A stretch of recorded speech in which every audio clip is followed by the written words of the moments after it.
በስመ አብ ወወልድ ወመንፈስ ቅዱስ አሐዱ አምላክ አሜን። ይትባረክ እግዚአብሔር ዘአብጽሐነ እስከዛቲ ሰዓት፣ እስከዚህ ቀን እስከዚህ ሰዓት በቸርነቱ በምሕረቱ ጠብቆ ለዚህ ቀን ያደረሰን የአባቶቻችን አምላክ የእኛም አምላካችን ልዑለ ባሕሪ መድኃኔ ዓለም የተመሰገነ ይሁን።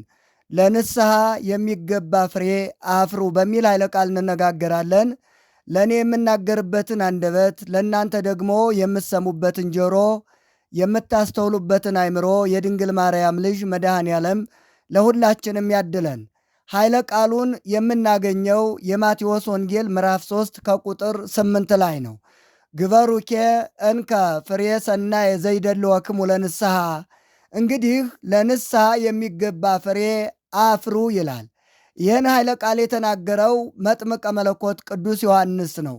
የተነገረው ደግሞ በዮርዳኖስ በረሃ ለነበሩት ፈሪሳውያንና ሰዱቃውያን የተነገረ ጠንከር ያለ ኃይለ ቃል ነው።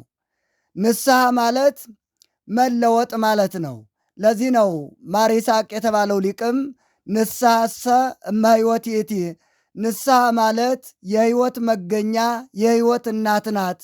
ብፁዕ ብእሲ ዘይትወለድ እምኔሃ እስመ ይመውት፣ ከንስሐ የተወለደ ሰው በእውነቱ ንዑድ ክቡር ይባላል። ለምን ቢባል ሞት የለበትም ሞት አያገኘውምና ይላል።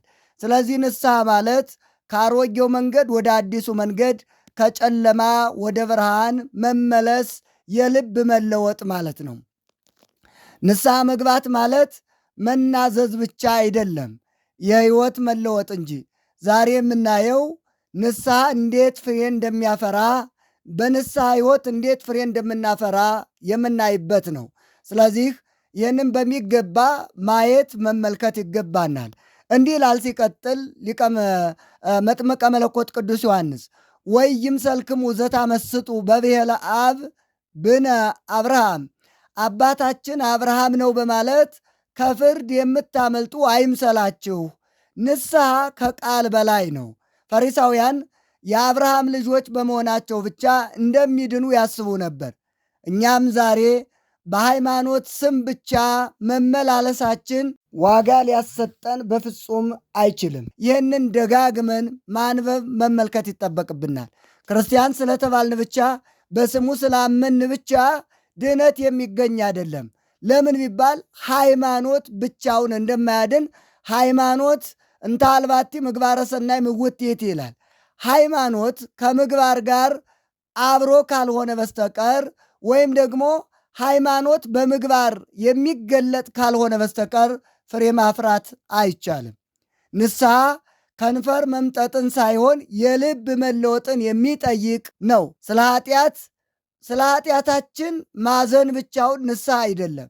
ኃጢአቱን ትቶ ወደ እግዚአብሔር መመለስን የሚጠይቅ ቁርጠኝነትን የሚጠይቅ መሆኑን አውቀን በንስሐ ፍሬ እንድናፈራ የግድ ይሄንን መማር ያስፈልጋል ማለት ነው። ተመልከቱ። ለምሳሌ አንድ የታመመ ሰው ሕመሙን ስላወቀ ብቻ አይድንም። መድኃኒቱን ወስዶ በታዘዘው መሰረት ሲጨርስና በጤና መመላለስ ሲጀምር ያኔ ተፈወሰ ይባላል። ሕመሙን ማወቁ አንድ ነገር ነው።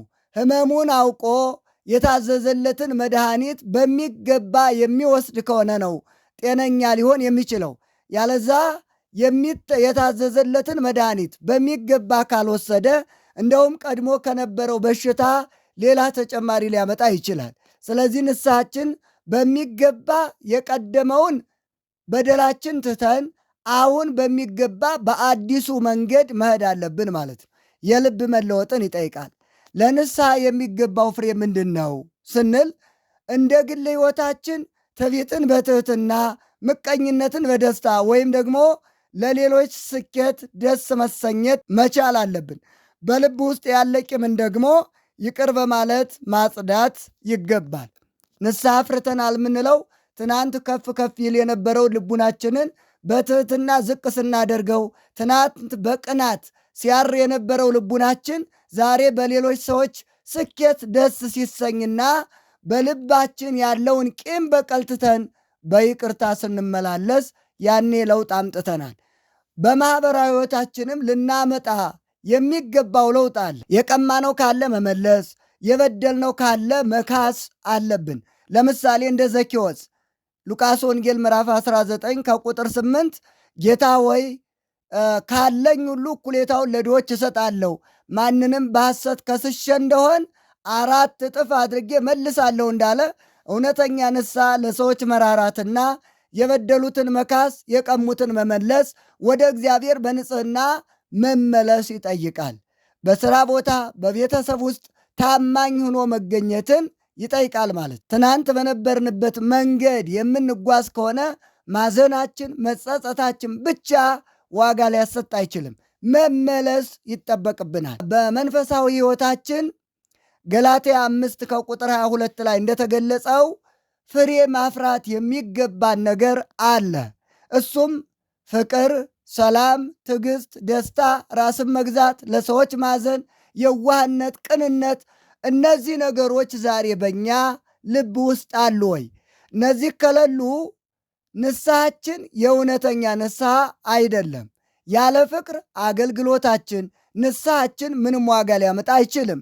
ለዚህ ነው መኒ አይመርነ ነገረ ኩሉ ሰብ ወነገረ መላእክት ምንት ይበቋነ ለመኮነ ሩቃንም ተፋቅሮ ያለው።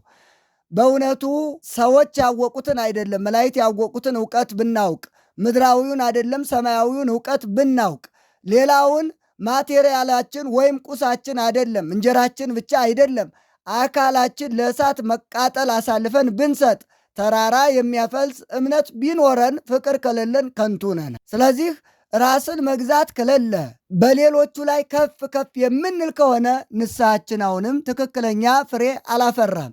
ለንስሐ የሚገባ ፍሬ አፍሩ። ለንስሐ የሚገባው ፍሬ ስናፈራ እነዚህ ነገሮች የመንፈስ ፍሬዎች የተባሉት በእኛ ሕይወት ይታያሉ። ተመልከቱ። አሁን ምንድን ነው ከተባለ የዛፍ ፍሬው ለሱ የሚጠቅመው አይደለም፣ ለሌሎች ነው የሚጠቅመው። ዛፍ ጥላው ለሌሎች ማረፊያ፣ ፍሬው ለሌሎች መጥገቢያ ይሆናል። ሰውም ፍሬ ሲያፈራ ከሱ ሕይወት ሌሎቹ ይጠቀሙበታል። ከእኛ ሕይወት ሌሎቹ እየተጠቀሙ ነው ወይስ በእኛ ሌሎቹ እየተጎዱ ነው? እኛ ሌሎቹን እያስደሰትን ነው ወይስ በእኛ ሕይወት የሚያለቅሱ ብዙዎች ናቸው? ለንስሐ የሚገባ ፍሬ አፍሩ። ጠቅለል ሲደረግ ክርስትና የከንፈር ፍሬ ብቻ ሳይሆን የሕይወት ፍሬ ነው። ዛሬ በፊታችን የተቀመጠው ምርጫ ፍሬ አፍርቶ መክበር ወይም ደግሞ ሳይቆረጡ መትረፍ ነው። ተመልከቱ። ያችን በለሷን ባለቤቷ 3 ጊዜ ተመላልሶ ካያት በኋላ እነሆ ይቺ በለስ ፍሬ ስላላፈራች ትቆረጣል። መቆረጧ ስለ 2 ነገር ነው አለ። አንደኛ ዛፍ ፍሬ የማያፈራ ከሆነ የሚጠብቀው ምንድን ነው የሚለውን የምናይበት ነው። ፍሬ የማያፈራ ዛፍ ይገዝምዎ ወይወድይዎ ውስተ እሳት፣ ፍሬ የማያፈራውን ዛፍ ሁሉ ይቆርጡታል፣ ወደ እሳትም ይጥሉታል አለ። ያችን ዛፍም ቁረጣታል። ለምን? ፍሬ አላፈራችም። በሁለተኛ ደረጃ ደግሞ ወታጸሪ ምድረነ፣ እነሆ ፍሬ አለማፍራቷ ሳያንሳት መሬት ታበላሻለይ። ስለዚህ ይህች ዛፍ መቆረጥ አለባት አለ ባለቤትየው። ሰው በንስሐ ሕይወት ሳይመላለስ ከቀረ ምንድን ነው የሚሆነው ከተባለ የሚያበላሸው ፍሬ አለው። መሬት ያበላሻል። እኛን አይተው ታናናሾቻችን ከመንገድ ይወጣሉ፣ እግዚአብሔርን ከመፍራት ወደ ኋላ ይላሉ። ስለዚህ እኛ በሕይወታችን ለሌሎች መጽሐፍ ሁነን ተገልጠን የምንታይነን። እኛ በጎ ፍሬ የማናፈራ ከሆነ ለዚያ ነው ኩሉኬ ዕፅ ዘይፈሪ ፍሬ ሰናይ ይገዝምዎ ወይወድይዎ ውስተ እሳት ነው። መልካም ፍሬ የማያፈራ ዛፍ ይቆርጡታል፣ ወደ እሳትም ይጨምሩታል። መጥምቀ መለኮት ቅዱስ ዮሐንስ ፍሬ የማያፈራ ዛፍ ሁሉ ይቆረጣል በማለት አስጠንቅቋል። ይህ ከተኛንበት እንድንነቃ ማስጠንቀቂያ ነው። ንስሐ የነገ ቀጠሮ ሳይሆን የዛሬ ውሳኔ ነው። እግዚአብሔር ፍሬ እንድናፈራ ዕድሜና ጸጋ ሰጥቶናል። ይህንን ዕድል መጠቀም ደግሞ የእኛ ድርሻ ነው ማለት ነው። ስለዚህ ሁላችንም ጌታ ሆይ በቃላችን ብቻ ሳይሆን በሕይወታችን ፍሬ እንድናፈራ እርዳን በማለት ራሳችንን ለእግዚአብሔር መስጠት ይገባናል።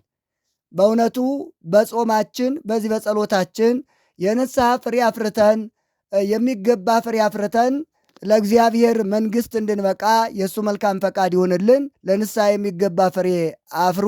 ይቆየን።